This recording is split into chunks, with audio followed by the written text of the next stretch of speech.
Hi everyone, welcome back to Sehrawat classes. I am Sonia Sehrawat and today in this video we are going to continue the question paper that we have started in our previous videos KVS PGT Biology 2018. इसके हमने 3 parts already कर चुके हैं हम लोग. अगर आपने वो अब तक नहीं देखे हैं you should watch those videos first.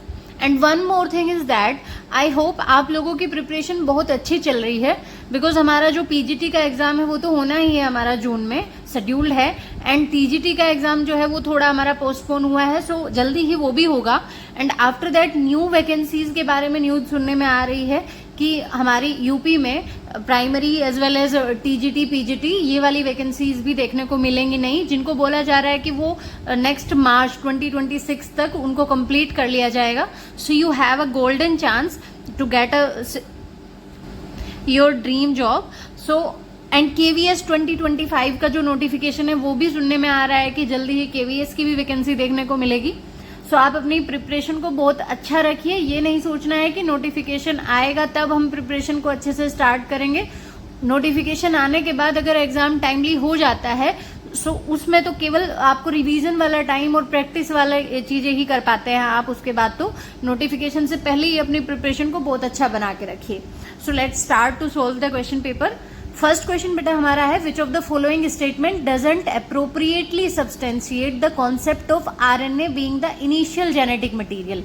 Question में क्या बोला है, इनमें से कौन सा स्टेटमेंट अप्रोप्रिएटली सब्सटेंशिएट या सपोर्ट, सब्सटेंशिएट का मीनिंग क्या होता है, सपोर्ट करना, किस बात को सपोर्ट नहीं करता है कि आरएनए पहला जेनेटिक मटेरियल था, आरएनए इनिशियल जेनेटिक मटेरियल था बिफोर डीएनए, आरएनए को कंसीडर किया जा सकता है. इस बात को सपोर्ट करने के लिए इनमें से कौन सा स्टेटमेंट सपोर्ट नहीं करता है. फर्स्ट ऑप्शन हमारे पास है self splicing property of RNA molecule. Second है involvement of molecules like NAD और FAD in the process of ATP synthesis.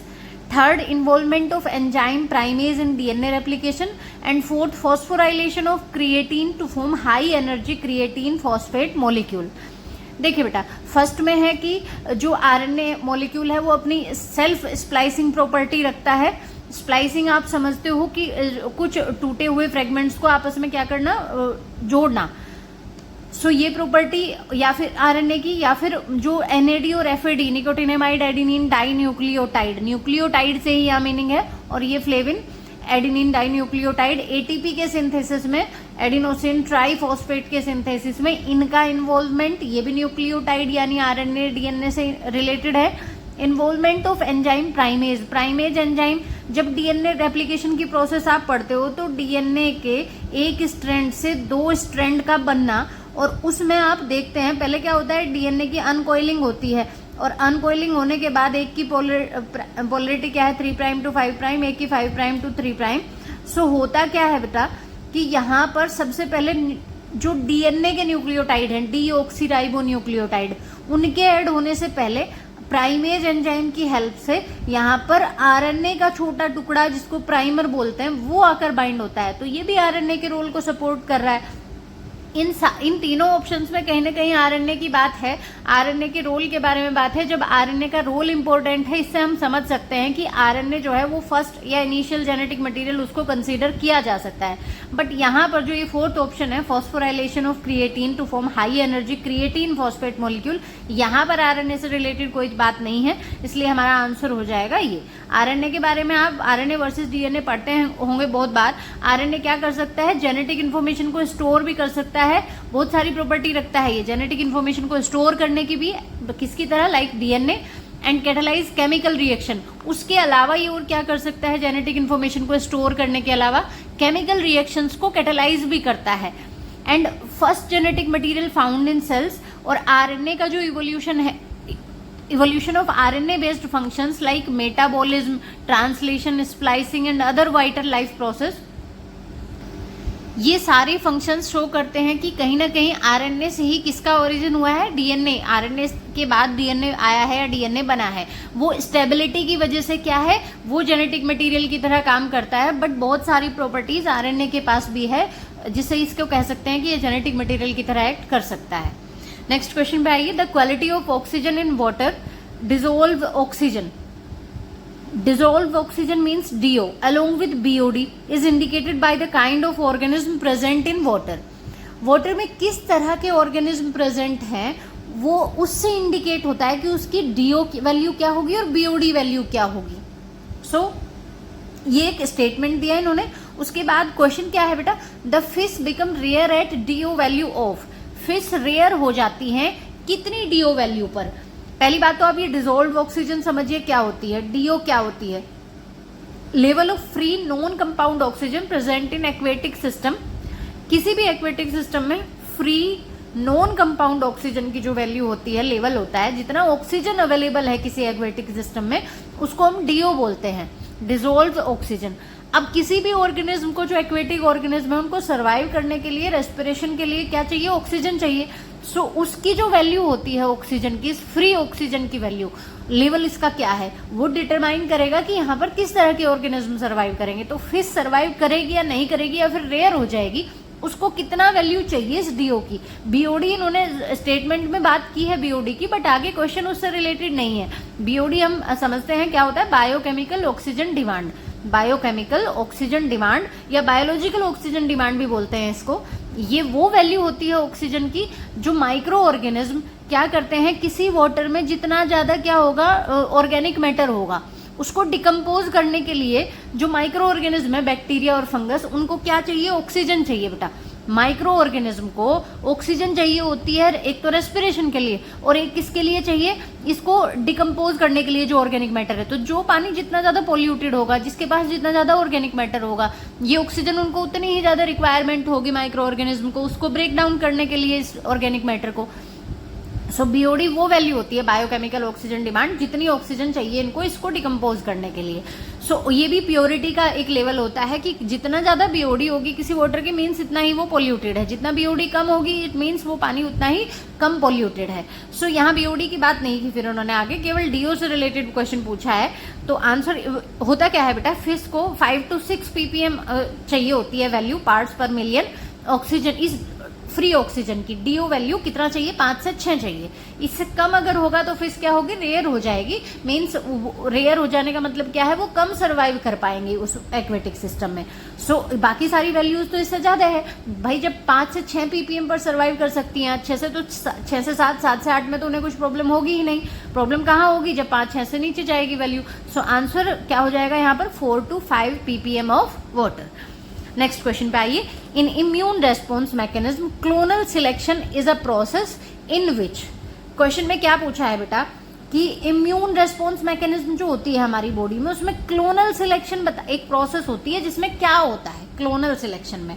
अब समझिए क्लोनल सिलेक्शन क्या है। पहली टर्म जो इस क्वेश्चन में आई है वो है immune response mechanism. Immune response mechanism क्या होता है बेटा, हमारी बॉडी में एक इम्यून सिस्टम है। इम्यून सिस्टम किसके लिए है, बाहर से आने वाले किसी पैथोजन, या बाहर से, पैथोजन क्या होता है जो डिसीज कोज कर रहा है, बाहर से आने वाला कोई टॉक्सिन, या फिर वो जो पैथोजन होता है हमारी बॉडी में वो क्या इंट्रोड्यूस कराता है, एंटीजन। हमारी बॉडी में वो क्या भेजते हैं, एंटीजन, एक प्रोटीन जो हमारी बॉडी में जाके इन्फेक्शन कर रही है या कुछ प्रॉब्लम क्रिएट कर रही है या कोई डिसीज कर रही है। सो उसके अगेंस्ट हमारी बॉडी में एक सिस्टम होता है जो फाइट करता है इन सब चीजों के, पैथोजन के, टॉक्सिन के अगेंस्ट, उसको इम्यून सिस्टम बोलते हैं। ये तो बेसिक बात हुई। इम्यून सिस्टम क्या है, हमारी बॉडी का फाइट करने वाला सिस्टम। इस इम्यून सिस्टम में मेनली कौन इन्वॉल्व होती है, व्हाइट ब्लड सेल्स। और व्हाइट ब्लड सेल्स में भी हमारी कौन सी सेल्स होती हैं, लिम्फोसाइट्स। और लिम्फोसाइट्स की भी हमारी कितने टाइप की होती है, 2 टाइप की, एक बी लिम्फोसाइट्स और दूसरी कौन सी, T lymphocytes. B lymphocytes and T lymphocytes. जो हमारी लिम्फोसाइट्स हैं, ब्लड सेल्स है ना ये, तो ब्लड सेल्स कहाँ फॉर्मेशन होता है, ब्लड सेल्स का बोन मैरो में। ब्लड सेल्स कहाँ बनती है, बोन मैरो में बनती हैं। बट इनका प्रोलाइफरेशन और मैच्योरेशन जो होता है वो कहाँ, अगर बोन मैरो में ये बन रही है और बोन मैरो में इनका प्रोलाइफरेशन हो रहा है और मैच्योरेशन हो रहा है, तो उसको बी लिम्फोसाइट्स बोलते हैं। और टी लिम्फोसाइट्स ये क्या करती है, ये हमारी थाइमस ग्लैंड में मैच्योर होती है या वहां जाके प्रोलाइफरेट होती है, वहां जाके फंक्शनल होती है, तो इनको टी लिम्फोसाइट्स बोलते हैं। अब जो ये बी लिम्फोसाइट्स हैं बेटा, ये क्या काम करती हैं, बी लिम्फोसाइट्स हमारी, क्वेश्चन का एक्सप्लेनेशन थोड़ा लॉन्ग हो जाएगा, बट आपको वहां तक पहुंचाने के लिए मुझे बेसिक नॉलेज, आपको थोड़ा सा, सब बच्चों का अलग अलग नॉलेज का लेवल होता है, हम सबके अकॉर्डिंग वीडियो बनाते हैं।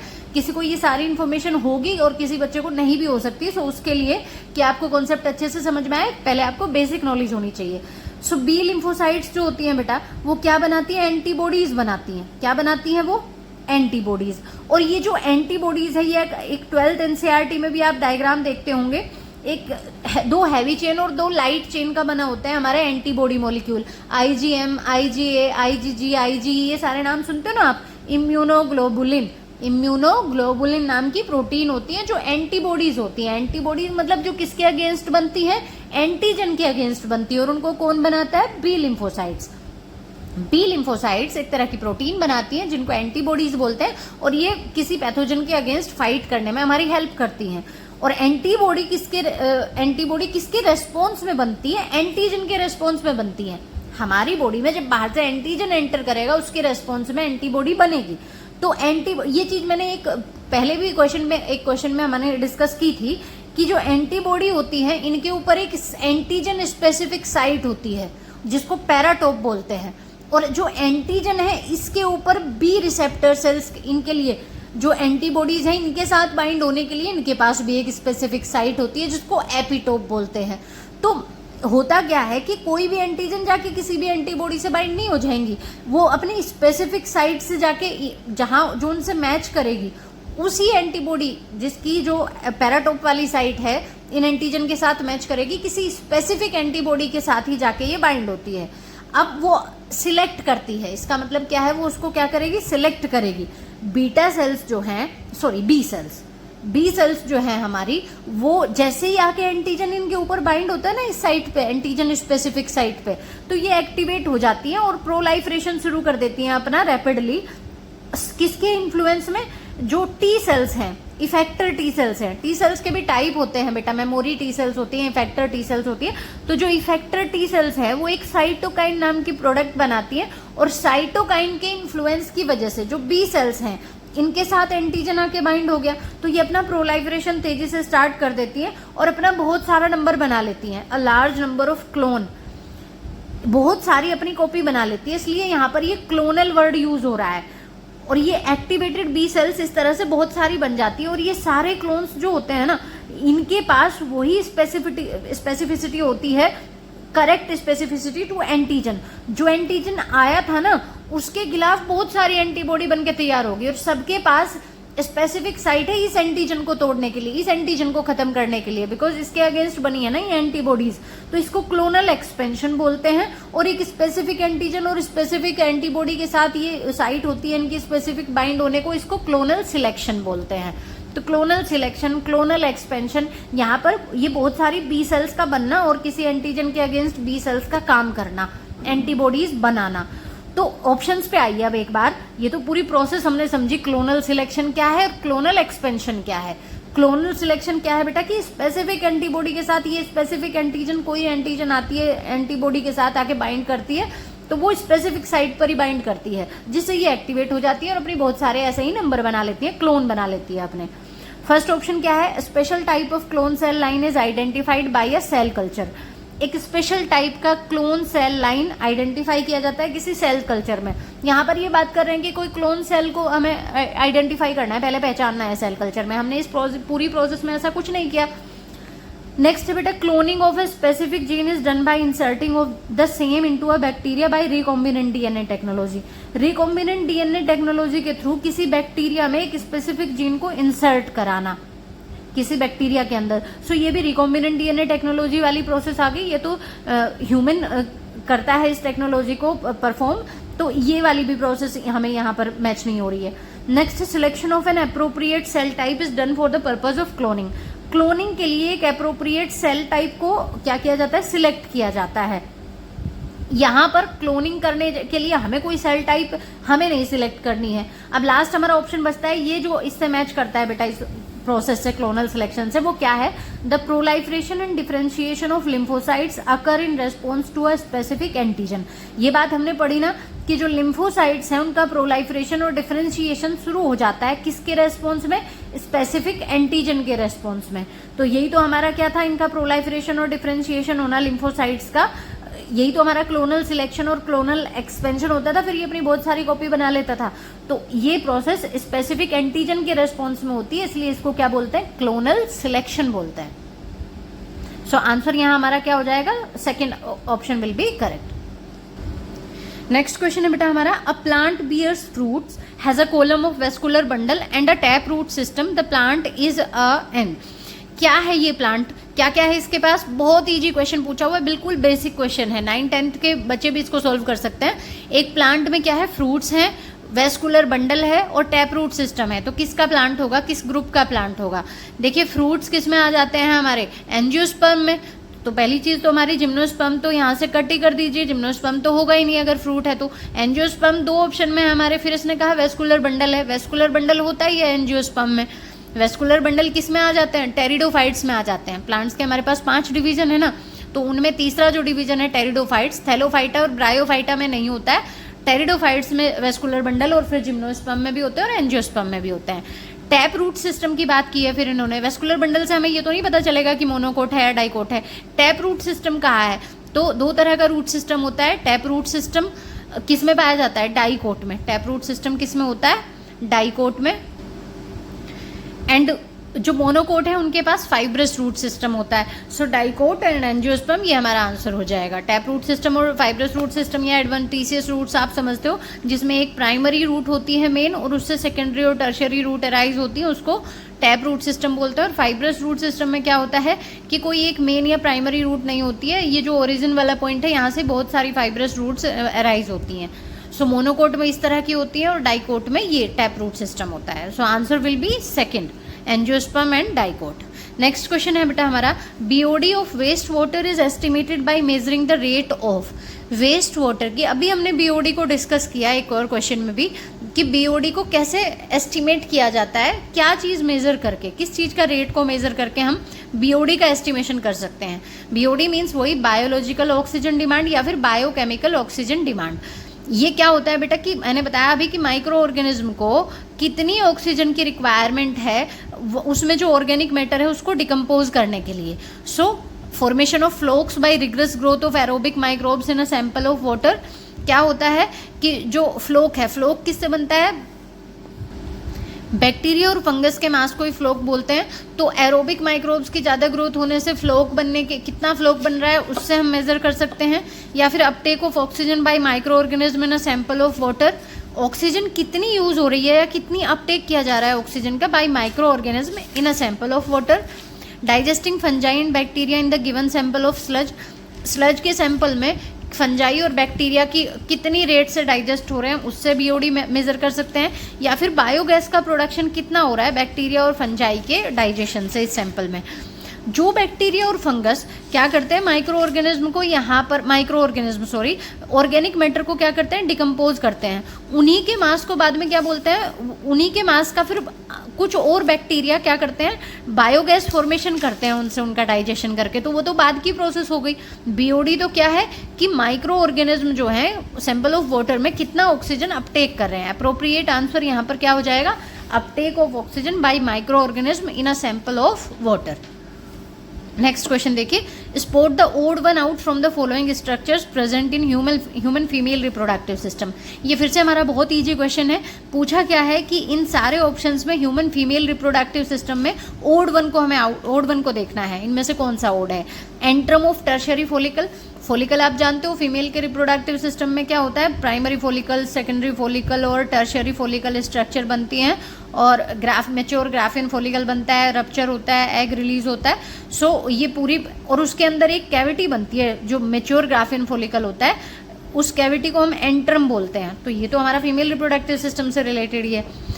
नेक्स्ट है एक्रोसोम। एक्रोसोम कहाँ होता है बेटा, अगर आपको याद आ रहा है तो स्पर्म में जो हेड होता है, हेड का जो अपर रीजन होता है, यहाँ पर एक रीजन होता है जिसको बोलते हैं एक्रोसोम, जो टॉप है हेड का स्पर्म के, यहाँ पर ये मिडल पीस है, माइटोकॉन्ड्रिया है, ये टेल है एंड ये हेड है। हेड में यहाँ पर न्यूक्लियस है, डीएनए है और ये एक्रोसोम है। एक्रोसोम में एक्रोसोमल एंजाइम्स भरे रहते हैं जो जब स्पर्म जाता है एग के पास तो एग की मेम्ब्रेन को पेनिट्रेट करके अपना जेनेटिक मटेरियल यहाँ इंट्रोड्यूस कराने के लिए जो एंजाइम्स होते हैं जो इस एग की मेम्ब्रेन को डाइजेस्ट करते हैं, तोड़ते हैं, वो एंजाइम इस पोर्शन में भरे रहते हैं, इसको एक्रोसोम बोलते हैं। तो ये तो मेल से रिलेटेड हो गया स्पर्म से, सो आंसर यही हो जाएगा हमारा एक्रोसोम। फिम्ब्रियाई क्या होती हैं ये आप जानते हो, हमारे फीमेल रिप्रोडक्टिव सिस्टम में ये फेलोपियन ट्यूब है, और फेलोपियन ट्यूब में यहाँ फिंगर लाइक स्ट्रक्चर होती है हमारी ओवरी के पास, जो ओवरी से एग रिसीव करने का काम करती हैं, वो फिम्ब्रियाई होती है। सो ये भी फीमेल से ही रिलेटेड हुआ। नेक्स्ट सर्विक्स है, जो यूट्रस होता है, यूट्रस जाके किस में खुलता है, सर्विक्स में, और लास्ट में विजाइना में। सो ये वाला पोर्शन भी हमारा किससे है, फीमेल रिप्रोडक्टिव सिस्टम से रिलेटेड है। नेक्स्ट क्वेश्चन देखिए, when a P tendril comes in contact of a string it coils around it, what kind of trophic response does it exhibit. इन्होंने ये फिर से हमारा 10th स्टैंडर्ड का क्वेश्चन हम मान सकते हैं। एक पी टेंड्रिल है, टेंड्रिल आप समझते हो ना, इसका इस तरह के कोइल्ड स्ट्रक्चर होती हैं ये। बेसिकली ये क्या होते हैं, लीफलेट्स, जो पी की लीव्स होती हैं उनकी पार्ट होते हैं लीफलेट्स, उनका मॉडिफिकेशन होते हैं पी टेंड्रिल। सो ये क्या करते हैं, किसी भी स्ट्रिंग या किसी भी रस्सी वस्सी या कुछ भी किसी के कॉन्टेक्ट में आते हैं तो उसके अराउंड कोइल करने लगते हैं। देखिए होगा ना आपने, पी का या किसी और बेल का भी कोई भी टच या कॉन्टेक्ट मिलता है इनको, उसके अराउंड ये कोइल करने लगते हैं। तो किस तरह का ट्रोपिक रेस्पॉन्स है ये, कीमोट्रोपिज्म, फोटोट्रोपिज्म, हेलियोट्रोपिज्म या थिग्मोट्रोपिज्म। आंसर यहाँ क्या हो जाएगा बेटा, थिग्मो। थिग्मो का मीनिंग होता है टच के रेस्पॉन्स में। सो जो भी मूवमेंट टच के रेस्पॉन्स में होगी उसको थिग्मोट्रोपिज्म बोलेंगे। प्लांट्स में आप पढ़ते होंगे दो तरह की मूवमेंट होती है, एक ट्रोपिक मूवमेंट और दूसरी कौन सी, नेस्टिक मूवमेंट। ट्रोपिक और दूसरी नेस्टिक, नेस्टिज्म या फिर ट्रोपिज्म। ट्रोपिक मूवमेंट क्या होती है, जब कोई स्टिमुलस, किस स्टिमुलस के रेस्पॉन्स में ही तो होता है ना मूवमेंट, तो ये मूवमेंट ग्रोथ मूवमेंट भी हो सकती है और नहीं भी हो सकती। तो ट्रोपिक मूवमेंट क्या होती है, जिसमें ग्रोथ होती ही होती है। जैसे एक स्टेम क्या कर रहा है, सनलाइट की तरफ ग्रोथ हो रही है उसमें, और जो रूट है वो ग्रेविटी की तरफ ग्रो कर रही है, तो जिसमें ग्रोथ मूवमेंट होती है डेफिनेटली। और जो स्टिमुलस की डायरेक्शन है वही डिटरमाइन करती है कि रेस्पॉन्स की डायरेक्शन क्या होगी। सपोज सनलाइट इधर से आ रही है, तो अगर ये इधर की तरफ स्टेम बेंड हो जाता है और जो रूट है वो उसका नेगेटिव फोटोट्रोपिज्म शो कर रही है और वो इधर की तरफ बेंड हो जाती है, तो पॉजिटिव नेगेटिव दो तरह की होती हैं ये भी ट्रोपिज्म जो मूवमेंट होती है, पॉजिटिव फोटोट्रोपिज्म, नेगेटिव फोटोट्रोपिज्म, ऐसे जियोट्रोपिज्म। तो अलग अलग स्टिमुलस के लिए अलग अलग टर्म यूज होती हैं, जैसे लाइट के लिए फोटोट्रोपिज्म, ग्रेविटी के लिए जियोट्रोपिज्म, किसी केमिकल के लिए कीमोट्रोपिज्म, और टच के लिए थिग्मोट्रोपिज्म, वाटर के लिए हाइड्रोट्रोपिज्म। नेस्टिक मूवमेंट, ये तो बात हुई ट्रोपिज्म की। नेस्टिक मूवमेंट क्या होती है बेटा, ये ग्रोथ मूवमेंट हो भी सकती है और नहीं भी हो सकती। और बट होता क्या है, यहाँ पर ग्रोथ हो भी सकती है, नहीं भी, बिना ग्रोथ के भी रेस्पॉन्स हो सकता है। जरूरी नहीं है प्लांट का कोई पार्ट ग्रोथ ही करेगा किसी स्टिमुलस के रेस्पॉन्स में। समझ रहे हैं ना आप बात, कि भाई कोई स्टिमुलस है, लाइट है या पानी है, किसी भी चीज में अगर प्लांट का कोई पार्ट मूव कर रहा है, लेकिन जरूरी नहीं उसका वो ग्रोथ की वजह, ग्रोथ करके मूव कर रहा है। सपोज जैसे आप टच मी नॉट प्लांट या मिमोसा पुडीसा का प्लांट देखते हैं, छुई मुई का पौधा जिसको बोलते हैं, उसमें क्या होता है, जो उसकी लीफलेट्स हैं उसको अगर हम टच करें तो वो टच करने पर फोल्ड अप हो जाती हैं। तो आप यहाँ से टच करो।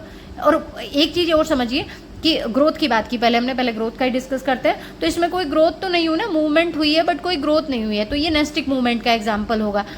दूसरी चीज, यहाँ पर स्टिमुलस की डायरेक्शन तय नहीं करती है कि रेस्पॉन्स की डायरेक्शन क्या होगी, बिकॉज आप यहाँ से टच करो, यहाँ से टच करो, वो जो मूवमेंट होनी है ना उनकी, वो फोल्डिंग अप होनी है लीफलेट्स की, वो क्या होंगी, वो उसी डायरेक्शन में होगी। आप कहीं से भी टच कर लीजिए। यहाँ पर क्या हो रहा है, अगर स्टिमुलस की डायरेक्शन आप चेंज कर रहे हो तो रेस्पॉन्स की डायरेक्शन भी चेंज हो रही है, बट यहाँ पर ऐसा नहीं होता। यहाँ स्टिमुलस किसी भी डायरेक्शन से आ रहा हो, वो डिटरमाइन नहीं करता कि रेस्पॉन्स किस डायरेक्शन में होगा। सो एक टर्म यहाँ पर है हेलियोट्रोपिज्म। बेटा हेलियोट्रोपिज्म सन के लिए ही रेस्पॉन्स होता है, लेकिन फोटोट्रोपिज्म भी सन के लिए होता है। फोटोट्रोपिज्म में तो क्या है, ग्रोथ हो रही है सनलाइट के रेस्पॉन्स में, तो इसमें हेलियोट्रोपिज्म में क्या होता है, सन की डायरेक्शन के अकॉर्डिंग रेस्पॉन्स होता है। प्लांट का कोई पार्ट ग्रोथ हो या ना हो, वो क्या कर रहा है, उसकी सन किधर से आ रहा है, सन की मूवमेंट के अकॉर्डिंग वो प्लांट का पार्ट उसी डायरेक्शन में मूव करे, तो उसको हेलियोट्रोपिज्म बोलते हैं। नेक्स्ट क्वेश्चन है हमारा बेटा असर्शन रीजन वाला। असर्शन क्या दिया है हमें कि the climax community is more or less stable with the climate. जो क्लाइमेक्स कम्युनिटी होती है वो मोर या लेस स्टेबल होती है विद द क्लाइमेट, मीन्स बहुत ज़्यादा उसमें कोई चेंज नहीं आते, वो स्टेबल रहती है। रीजन क्या दिया है, in a particular climate area that may develop climax communities with variety of characteristic dominant species. किसी भी पर्टिकुलर क्लाइमेट एरिया में जो क्लाइमेक्स कम्युनिटीज को डेवलप करता है, उस एरिया में कुछ कैरेक्टरिस्टिक डोमिनेंट स्पीसीज आ जाती हैं।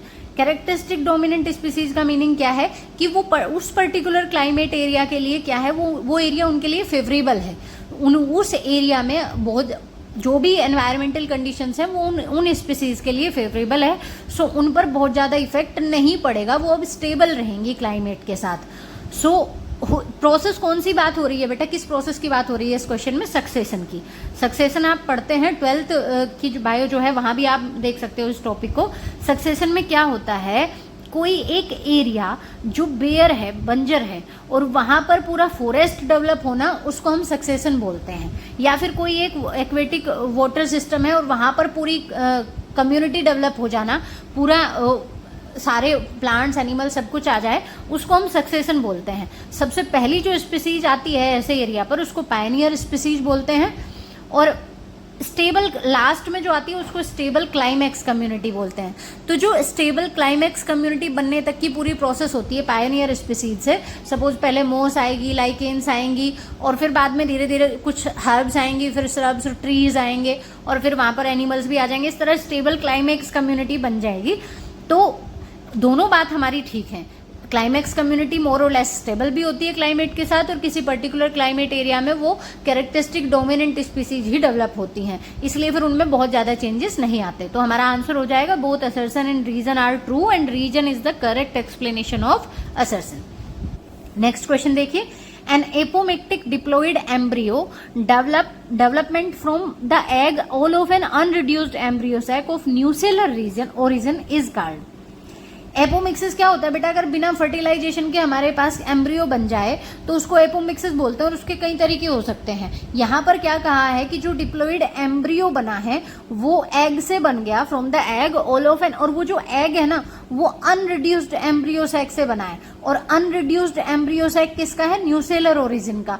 मीन्स जो एम्ब्रियो सैक होता है उसके बाहर एक रीजन होता है जिसको हम न्यूसेलस बोलते हैं।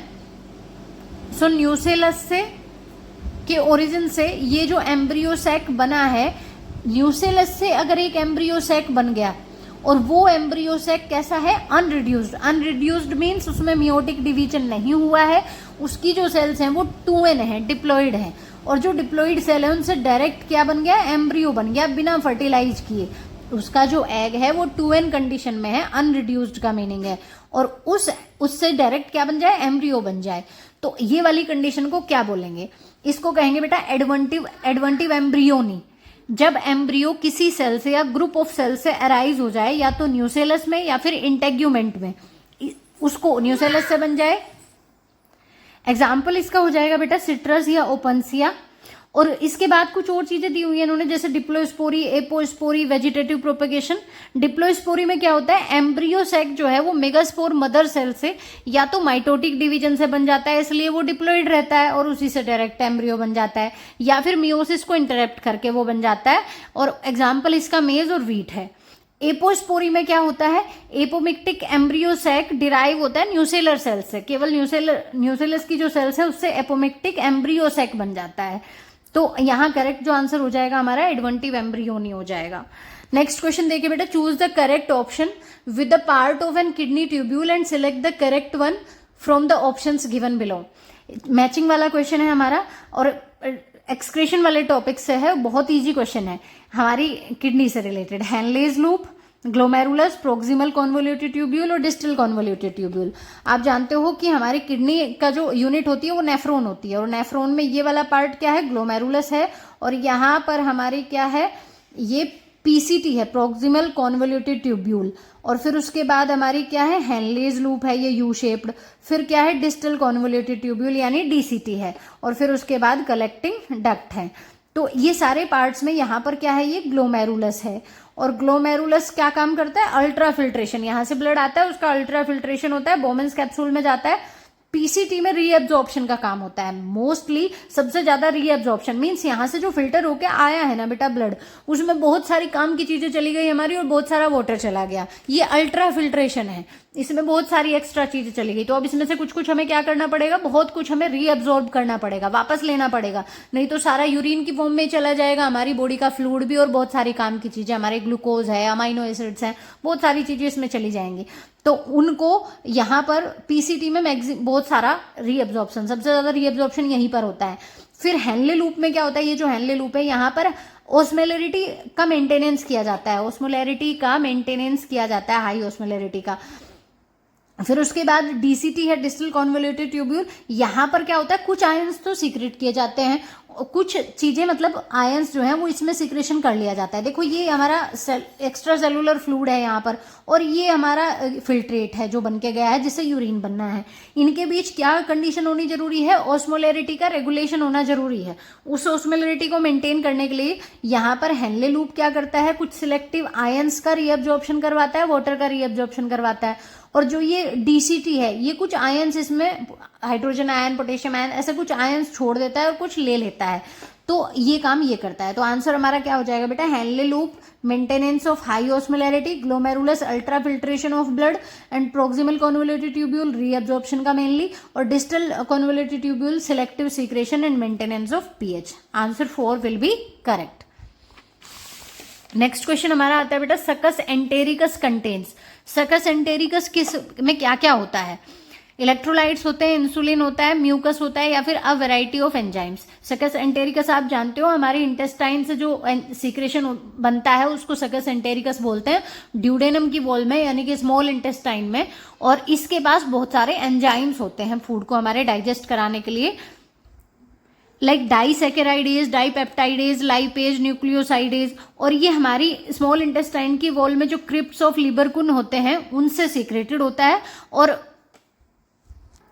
और इसमें भी हम देखें तो जो हमारी इंटेस्टिनल म्यूकोसा है उसकी जो ब्रश बॉर्डर सेल्स हैं उनका सीक्रेशन, और प्लस उनके साथ गोबलेट सेल्स जो म्यूकस बनाती हैं, एक चिपचिपा सा सब्सटेंस, उसका सीक्रेशन, दोनों को मिलाकर बनता है सकस एंटेरिकस, और इसका पीएच अबाउट 7.8 होता है। नेक्स्ट क्वेश्चन है बेटा हमारा, select the correct option to name an autoimmune disorder affecting neuromuscular junction leading to fatigue, weakening and paralysis of skeletal muscles. यहाँ पर ये क्या कह रहा है कि एक ऑटो इम्यून डिसऑर्डर बताइए इनमें से कौन सा है। ऑटो इम्यून डिसऑर्डर आप जानते हो ऐसा डिसऑर्डर जिसमें हमारा जो हमारी खुद की सेल्स के लिए या हमारी खुद की बॉडी पार्ट्स के लिए हमारा इम्यून सिस्टम उसके अगेंस्ट काम करने लगता है और उसको डिस्ट्रॉय करना शुरू कर देता है। तो ऑस्टियोपोरोसिस, आर्थराइटिस, मस्कुलर डिस्ट्रोफी या फिर मायस्थीनिया ग्रेविस। यहाँ आंसर हो जाएगा हमारा मायस्थीनिया ग्रेविस। यहाँ पर इम्यून सिस्टम एंटीबॉडी ऐसी बनाता है जो क्या काम करने लगती है, मसल्स से रिलेटेड ये एक डिसऑर्डर है बेटा।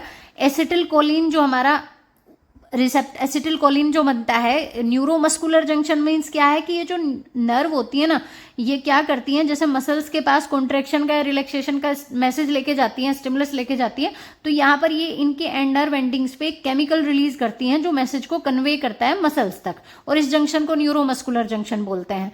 तो यहाँ पर क्या होता है, इस न्यूरोमस्कुलर जंक्शन पर एसिटिलकोलिन यहाँ से रिलीज होता है ये केमिकल, तो जिससे क्या होता है ये इस वो जो इम्यून सिस्टम इस डिसऑर्डर में क्या होता है, इम्यून सिस्टम ऐसी एंटीबॉडी बनाता है जो इस एसिटिलकोलिन पर ये अटैक करती है। एसिटिलकोलिन पर अटैक करेगी तो क्या होगा, जो मसल्स हैं उनके पास कॉन्ट्रैक्शन का मैसेज नहीं जाएगा, वो मसल कॉन्ट्रैक्ट नहीं हो पाएंगी, और इस डिसऑर्डर को क्या बोलेंगे, मायस्थीनिया ग्रेविस। नेक्स्ट क्वेश्चन है बेटा हमारा, a trait was found to be present only among males of a family pedigree. एक ट्रेट जो केवल एक फैमिली पेडिग्री के मेल्स में पाया गया, तो विच of the following options correctly explain the above phenomenon. एक ट्रेट केवल किसी फैमिली पेडिग्री को देखा गया और उसमें केवल मेल्स में मिला, फीमेल में नहीं मिला, तो वो कैसा ट्रेट हो सकता है, mitochondrial inheritance, maternal inheritance, Y chromosome linked inheritance, या X chromosome linked recessive inheritance. देखिए बेटा अगर आपने इन सारी चीज़ों के बारे में पढ़ा हुआ है तो आप जानते होंगे, बहुत इजी क्वेश्चन है फिर तो आपके लिए ये, x chromosome linked recessive inheritance हो जाएगा ये, बिकॉज जो एक्स क्रोमोजोम है ना वो किस में जाता है, मदर से किस में जाएगा, सन में जाएगा, और मदर से किस में जाएगा, उसकी डॉटर में भी जाएगा। बट सन में तो क्या होगा, दूसरा क्रोमोसोम वाई है और डॉटर में क्या है, दूसरा एक्स है। अगर ये रिसेसिव टाइप का इनहेरिटेंस होगा तो मदर डॉटर में होने के लिए तो इसको क्या होना पड़ेगा, दोनों में वो जीन या दोनों में एलील आनी चाहिए। तो अगर वो मदर से एक आ रहा है, रिसेसिव टाइप का है, और मदर में एक है, मदर कैरियर का काम कर रही है, तो डॉटर तो अफेक्टेड नहीं होगी, लेकिन सन में क्या होगा, एक आने से ही अफेक्टेड हो जाएगी वो एलील, अगर एक आ रहा है तो सन में तो जितनी बार भी मदर से जाएगा एक्स, क्योंकि एक्स सन में किससे आ रहा है, मदर से ही आ रहा है, तो सन में जितनी बार जाएगा सन तो अफेक्ट होगा, मेल तो अफेक्ट होंगे, लेकिन डॉटर अफेक्ट नहीं होगी, वो केवल कैरियर होगी। सो यहाँ पर आंसर हो जाएगा x chromosome linked recessive inheritance. Next question है बेटा, the palindromic site in a DNA molecule can be identified by. Palindromic site को एक डीएनए मॉलिक्यूल में किससे आइडेंटिफाई किया जाता है? आरएनए पॉलीमरेज, रिवर्स ट्रांसक्रिप्टेज या रेस्ट्रिक्शन एंडोन्यूक्लियस या फिर राइबोजाइम्स। यहाँ आंसर हो जाएगा बेटा रेस्ट्रिक्शन एंडोन्यूक्लियस। बहुत इजी क्वेश्चन है ये भी, 12th में जब हम बायोटेक्नोलॉजी वाली यूनिट पढ़ते हैं तो इसका पूरा डिटेल है रेस्ट्रिक्शन एंडोन्यूक्लियस एंजाइम के बारे में, कि एंडोन्यूक्लियस है तो ये डीएनए को कहाँ से, बीच से कट करते हैं, एक्सोन्यूक्लियस साइड से कट करते हैं। तो ये बीच में भी क्या करते हैं, स्पेसिफिक होते हैं ये, कि स्पेसिफिक सीक्वेंस पर ही कट लगाते हैं, और वो 6 बेस पेयर से बना हुआ स्पेसिफिक सीक्वेंस पैलिंड्रोमिक सीक्वेंस होता है। सबका अपना स्पेसिफिक होता है कि भाई हिंद सेकंड है तो वो कहाँ कट लगाएगा, ई को आर फर्स्ट है तो वो कहाँ कट लगाएगा। इनकी नेमिंग इसी तरह से होती है। ई मतलब ये बैक्टीरिया से आइसोलेट किए गए हैं तो उस बैक्टीरिया के स्ट्रेन का जो उसका जीनस का जो नेम है उससे ये पहला लेटर लिया गया है। अगले ये 2 लेटर जो है ये उसकी स्पेसिफिक नेम से लिए गए हैं, स्पीसीज से, जैसे Escherichia coli से ऑब्टेन किया गया है ये। और आर उसका वो स्ट्रेन है पर्टिकुलर उस बैक्टीरिया का, और फर्स्ट मीन्स वो किस सीक्वेंस का एंजाइम है जो उस बैक्टीरिया से आइसोलेट किया गया है। तो पैलिंड्रोमिक की अगर हम बात करें, ये ऐसे सीक्वेंस होते हैं जो हम अगर किस तरह से पढ़ें, पोलरिटी सेम रखें, 5 प्राइम टू 3 प्राइम है, ये 3 प्राइम टू 5 प्राइम है, तो अगर हम यहाँ से 5 to 3 ऐसे रीड करते हैं और इस इधर भी 5 to 3 ही इस वाले दूसरे हमारा जो स्ट्रैंड है इस पे भी ऐसे ही रीड करते हैं, तो दोनों पर अगर सेम रीड किया जाता है तो उसको हम पैलिंड्रोमिक सीक्वेंस बोलते हैं। जैसे मलयालम वर्ड है ना हमारा, इसको आगे से पीछे से पढ़ने पर सेम आएगा ये, तो ऐसे ही कुछ सीक्वेंस जैसे GAATTC है हमारा, तो उसको हम अगर इधर से पढ़ेंगे इसके सामने जो होगा कॉम्प्लीमेंट्री होंगे नाइट्रोजनस बेस पेयर, और इधर से पढ़े तो सेम आए, उसको पैलिंड्रोमिक कहते हैं। तो रेस्ट्रिक्शन एंडोन्यूक्लियस जो है वो पैलिंड्रोमिक साइट पर ही कट करते हैं। सो बच्चों आज के इस सेशन में इतना ही। अगर आपको वीडियो हेल्पफुल लगे तो don't forget to like, share and subscribe, and मिलते हैं नेक्स्ट वीडियो में कुछ और क्वेश्चंस के साथ। तब तक के लिए पढ़ते रहिए, खुश रहिए। Thank you for watching.